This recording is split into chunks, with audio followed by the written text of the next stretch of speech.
The night I told my son I was moving out, he laughed so hard he nearly spilled his beer. "Mum," he said, wiping his eyes like I'd just told the best joke he'd heard in years, "you wouldn't last 3 weeks on your own." His wife, my daughter-in-law Heather Novak, smiled politely into her wine glass. My daughter, who was sitting across the table picking at a plate of food she'd barely touched, just shrugged and said, "It might actually be good for you, Mom." A fresh start. Neither of them asked why I was leaving, neither of them offered to help me pack, and neither of them had any idea that for the past 9 years, I had been quietly paying nearly every bill that kept that house running. 3 weeks later, when the property tax notice arrived, and the hot water heater gave out on the same Tuesday morning, nobody was laughing anymore. But I'm getting ahead of myself, because before you understand what happened when I left, you need to understand how things got to that point. And honestly, that story started long before my son Brendan ever moved back home. My name is Frances Whitmore. I am 64 years old, and I was born and raised in Kitchener, Ontario. I spent 31 years as an administrative coordinator for a regional health authority, which is a fancy way of saying I managed paperwork, people, and problems, usually all three at once. I retired early, at 61, partly because my knees had started complaining about the long shifts, and partly because my husband, Robert, had died 2 years before that, and I found that grief and fluorescent office lighting don't mix particularly well. Robert had been a good man.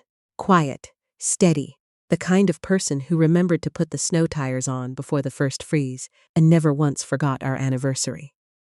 When he died of a heart attack at 63, suddenly, on a Wednesday morning, coffee still warm on the counter, I didn't know what to do with the silence he left behind. Our children were grown by then.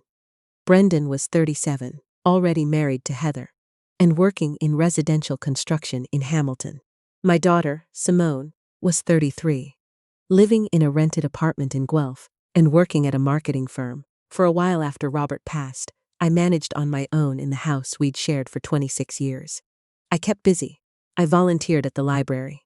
I walked the neighborhood trail every morning with a thermos of tea. I was fine, or I was getting there. Then, the phone calls started. Brendan called first. He'd lost a significant contract.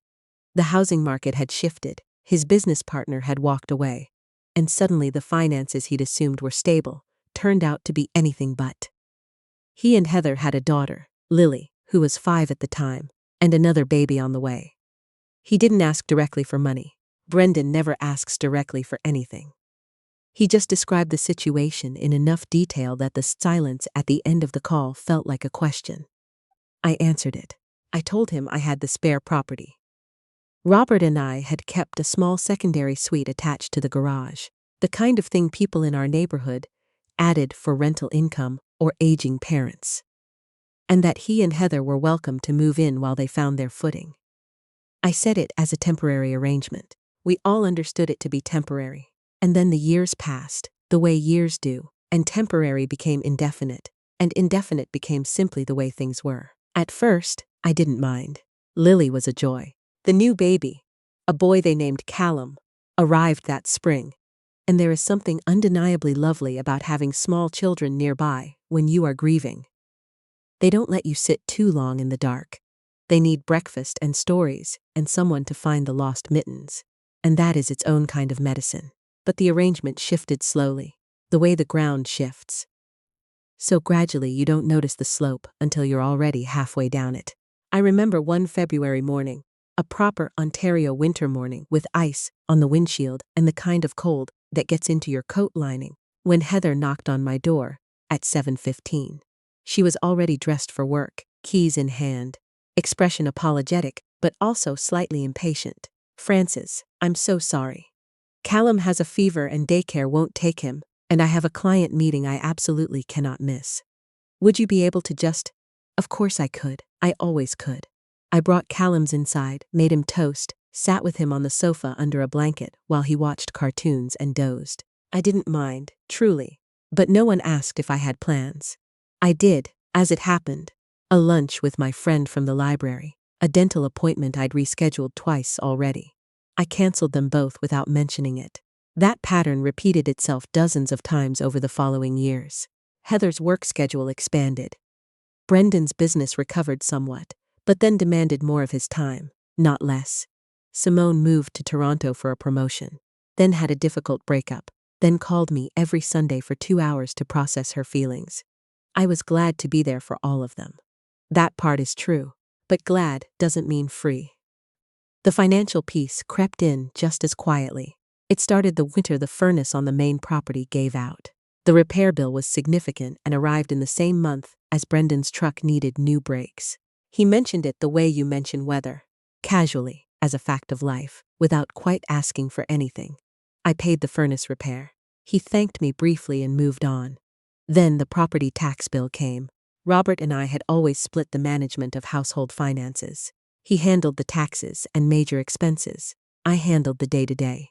After he died, I handled everything. And when Brendan moved in, I just kept handling everything. It never occurred to me to formalize it. It never occurred to me to say, here is what this costs, here is my share, here is yours. I should have. That's the part I've had to make peace with. I should have said something far earlier. Instead, I set up automatic payments. Home insurance, hydro, natural gas, property taxes. And in Ontario, those are not small numbers. Internet, which became essential once Heather started working from home 3 days a week. Lawn care in summer, snow removal in winter, because my knees wouldn't manage the driveway anymore and no one offered. A minor roof repair in year 4, new eave screws in year 6. An emergency plumber at 11 o'clock on a Thursday night when a pipe froze during a cold snap. Every time, I handled it. Every time, it simply happened, the way the heat comes on when you adjust the thermostat. Invisible and expected. I kept working, even after I officially retired. I did bookkeeping for small businesses. A Portuguese bakery in Waterloo, a family-run hardware store, 2 physiotherapy clinics. Nothing that looked impressive on paper. But it was steady, and it was mine. And it paid for a great deal more than anyone around me understood.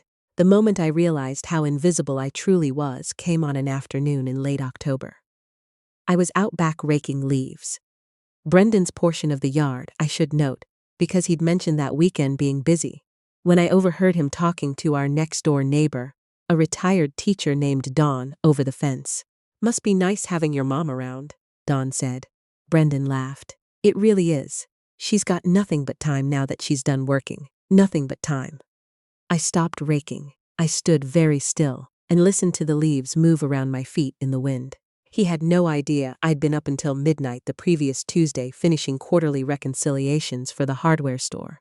He had no idea I invoiced clients, tracked payments, filed HST returns. He had no idea because I had never told him.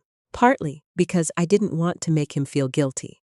And partly, and this is the part that still embarrasses me a little, because I had spent so many years making myself useful that I had forgotten how to simply be known.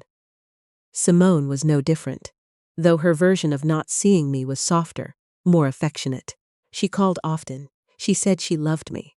She sent flowers on my birthday and remembered my favorite tea. But the calls were always about her job, her relationships, her apartment, her anxieties. I listened, I offered, I reassured, and at the end of 90 minutes, she would say, "Thanks, Mom. I feel so much better," and hang up, and it would occur to me, sitting in my kitchen in the quiet, that she had never once asked how I was doing. Not never. But rarely enough that the exceptions stood out. The evening that changed everything was a Sunday dinner in mid-March. Simone had driven up from Toronto. Brendan and Heather were there with Lily and Callum.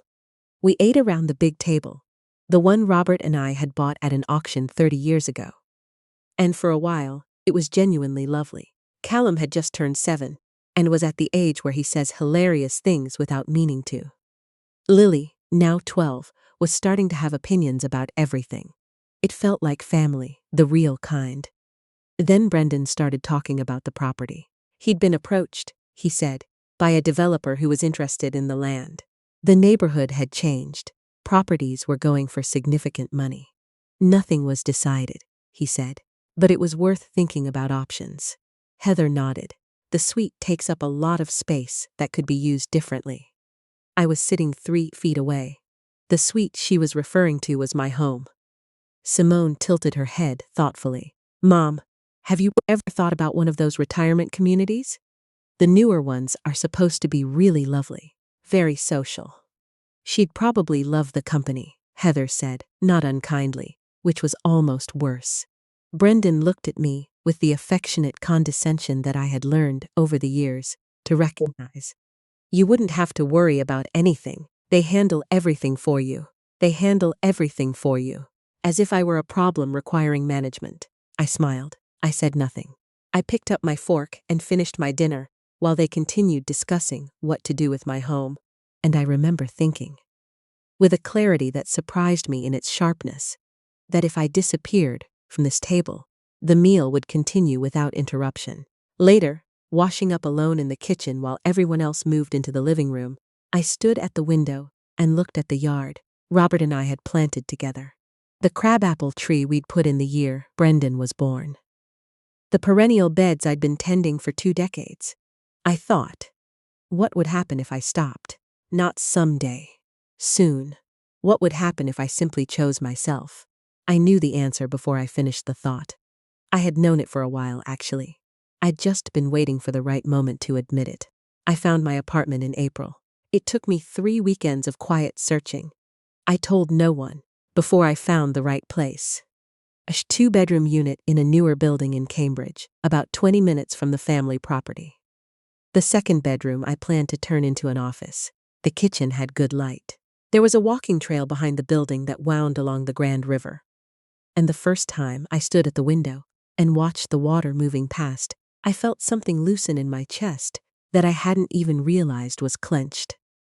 I signed the lease on a Thursday afternoon. The leasing agent, a young woman named Patricia, shook my hand and said, "Congratulations." It was a small word for what it felt like. I spent the following 3 weeks packing in the evenings after Brendan and Heather were in for the night. I took what mattered. Robert's watch, the photographs, my grandmother's china, my books. I left behind a great deal. Objects accumulate in a long life, and I found I didn't want most of them anymore. What I wanted was to start somewhere clean. I told them on the morning the movers arrived. Brendan came out in his work clothes, coffee in hand, and stopped walking when he saw the truck. "What's going on?" "I'm moving," I said. He stared at me. Then he did the thing that I have thought about many times since. He laughed, not cruelly exactly. The way people laugh when something breaks their expectations so completely that their brain doesn't know what else to do. "You're serious?" "I am." He shook his head slowly, took a long sip of coffee. Okay, if that's what you want." He pulled out his phone, checked something, said he had a site visit and couldn't help, and left. Simone called an hour later. She'd heard from Brendan. Her reaction was more emotional. There were tears, brief ones, and a series of questions that were really just variations of how will this affect me. And then she, too, moved on. She had yoga at noon. The only one who stayed was Heather, which surprised me. She helped carry a few boxes to the truck and then stood awkwardly on the driveway. Before I drove away, she said, "I hope you know we appreciate everything, Frances." I looked at her. She meant it, I think, in the way you can mean something and still not understand it at all. "I know," I said, and I drove away. That first night in Cambridge, I sat on my new sofa, still surrounded by boxes, and opened my laptop. I spent an hour and 40 minutes canceling automatic payments, hydro, gas, home insurance, property taxes, internet, snow removal, the lawn service, the water heater rental agreement that everyone had forgotten existed. My hands were steady the whole time. I wasn't angry. I wasn't performing something. I was simply closing accounts that belonged to me for a property where I no longer lived. The money that had been leaving my account every month. I hadn't added it up in a long time. When I finally did, the number sat on the screen, and I looked at it for a while without moving.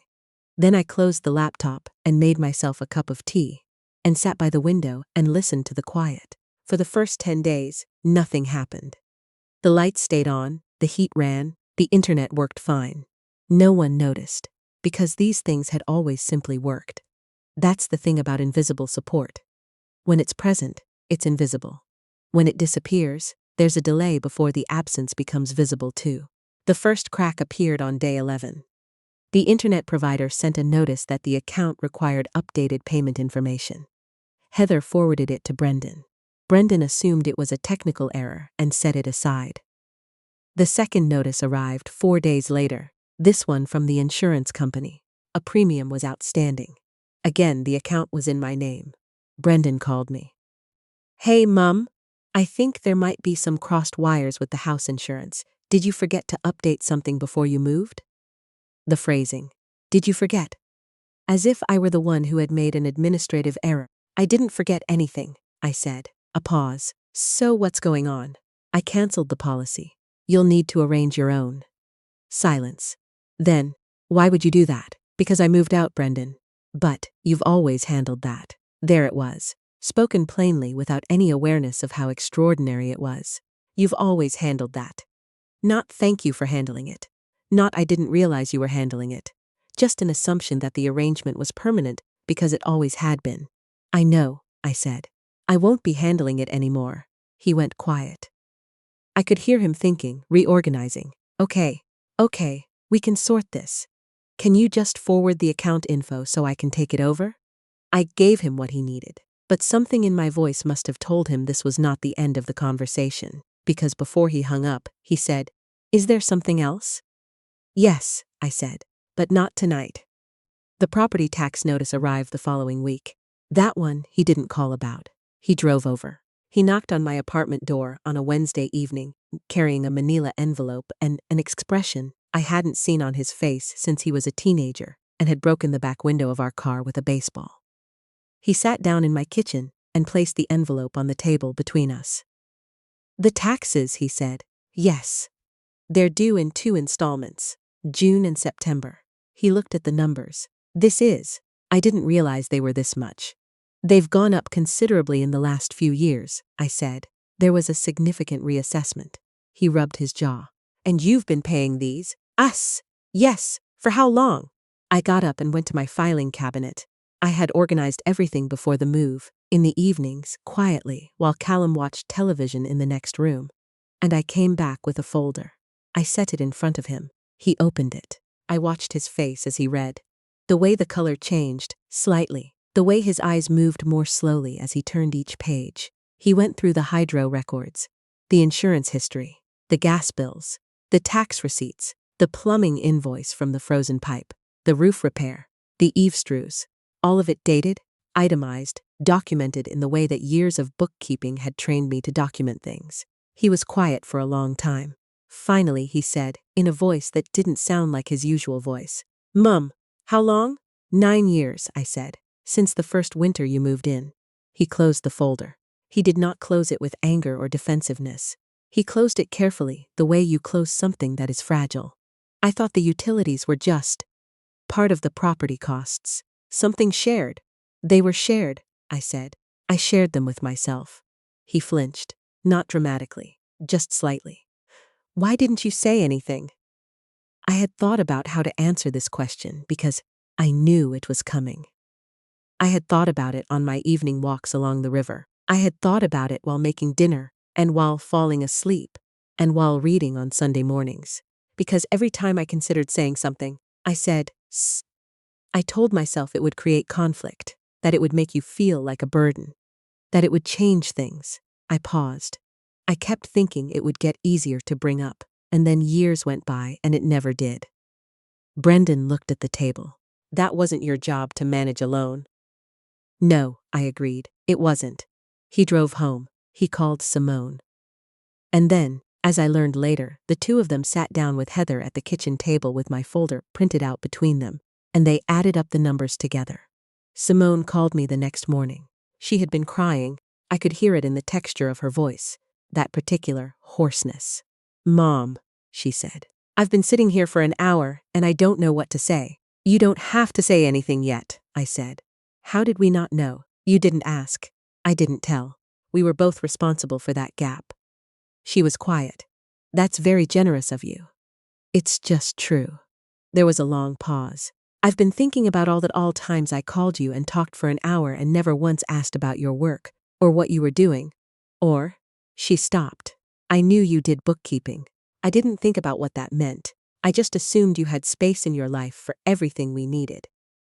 I made that easy for you to assume, I said. I'm not blameless. Still, her voice broke slightly. You were working until midnight and we didn't even know. I looked out at the river. A pair of Canada geese were making their way along the bank, unhurried. No, I said. You didn't. The call ended gently, better than I expected. There was one more thing they didn't know, one more layer that I had kept to myself for a long time. When Brendan's business had collapsed in those first years, truly collapsed, not just contracted, the situation had been more serious than I had let on to anyone. He and Heather had been close to losing everything. The down payment they'd scraped together for the property, Robert's name still on the deed at that point, had been in jeopardy. I had paid it off.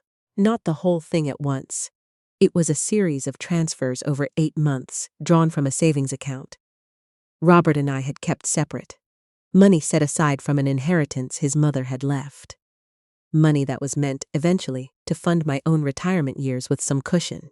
I had used most of it to stabilize my son's financial situation, without telling him what I was doing or where the money was coming from. I told Brendan this on the phone a week after the folder conversation, when I felt ready. I kept it simple.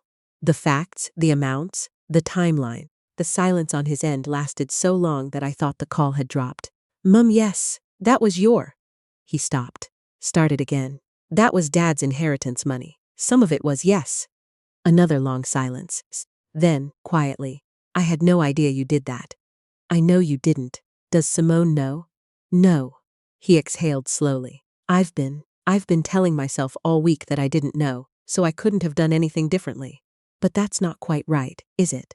Because I also didn't ask. The self-awareness surprised me. It also broke something open in my chest in a way I hadn't prepared for. No, I said softly. You didn't ask. The financial realities that followed my departure were not catastrophic, but they were instructive. The property taxes required significant rearranging of Brendan and Heather's monthly budget. Heather picked up additional clients for her own work-from-home contracts. They let the lawn service go, and Brendan started mowing himself on Saturday mornings, which apparently he found unexpectedly satisfying. Simone started contributing a monthly amount, not to me, to them, to help cover the household costs that my income had previously absorbed. And she told me, unprompted, that it felt right, that it felt like participation. I did not enjoy watching them scramble. I want to be clear about that. There was no satisfaction in it. But there was something clarifying in watching people who had assumed stability suddenly have to build it themselves. 2 months after I moved out, Brendan and Heather came to my apartment. They brought grocery bags.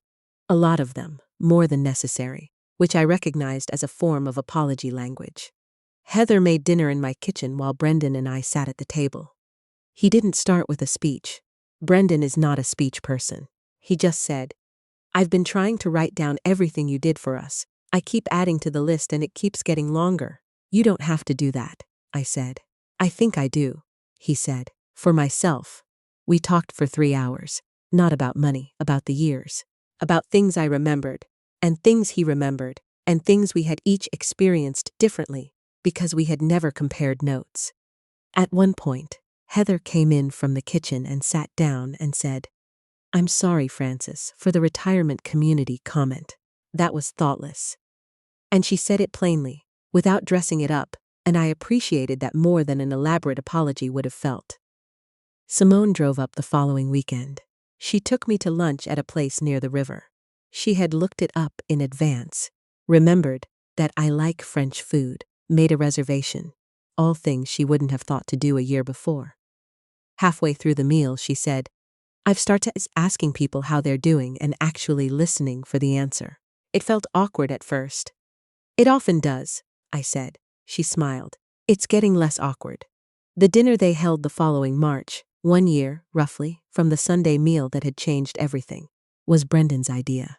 He called and invited me with a directness that was new, a little formal, as if he was still finding the shape of a relationship that was being rebuilt from different materials. I drove to the house on a Saturday evening in early spring. The crabapple tree was just beginning to bud. Lily answered the door before I had finished knocking. And Callum came careening around the corner, behind her in his socks on the hardwood, nearly sliding into the coat rack, and for a moment, everything was very warm and ordinary. At dinner, Brendan stood up. He is not, as I mentioned, a speech person. He looked uncomfortable and then said that anyway. I'm not good at this, he said, but I want to say it anyway. He looked at me. Mom, I laughed when you moved out. I'm not proud of that. I thought I was the one holding things together, and you leaving just. I thought it was funny that you'd try to manage on your own. He paused. And then the tax bill came. Simone made a sound that was almost a laugh. And then the insurance. Brendan continued. And then the records. And then what you told me about Dad's money. He stopped. His voice had changed. I don't have the right word for what I felt when I understood all of it, something between ashamed and grateful and sass, all at the same time. No one spoke. I just want you to know, he said, that I see you now, not as the person who fixes things. I see you. The room was quiet. Callum, to his credit, was very still for a 7-year-old. I took a breath. That, I said, is all I ever wanted. Simone cried predictably. Lily patted her arm. Heather passed the bread basket around, and the meal continued. And at some point during the evening, I realized I had not thought once about whether anything needed doing. I was just sitting at a table eating dinner with my family. After I moved to Cambridge, I took a watercolor class on Thursday evenings at the community center. I had always wanted to, and I had spent a long time not getting around to it. My technique is inconsistent, but I enjoy it very much. I painted the river and the geese and, eventually, the crabapple tree in the backyard. From memory in March, when it was still bare, so I got the branches right. The flowers I imagined, blossoming earlier than they would in real life. That painting is in my apartment now, on the wall above my desk. I never moved back. Some people find that surprising. They expect the story to end with a return, with everything restored. But I had not left to make a point. I had left because I needed to exist somewhere as a full person, not as a function. And I had found that, in Cambridge, in the apartment, with the good light, and the river outside the window, and the Thursday evenings that belonged only to me. I still drive out to see Brendan and Heather, and the kids most Sundays. Lily tells me about her friends with the specificity of someone who assumes you are interested, which I am. Callum has developed an opinion about hockey that he shares in great detail. Brendan and I take a walk around the block while Heather is doing bedtime, and we talk about things. Real things, ordinary things, the kind of things you only get to talk about when you've done the harder work first.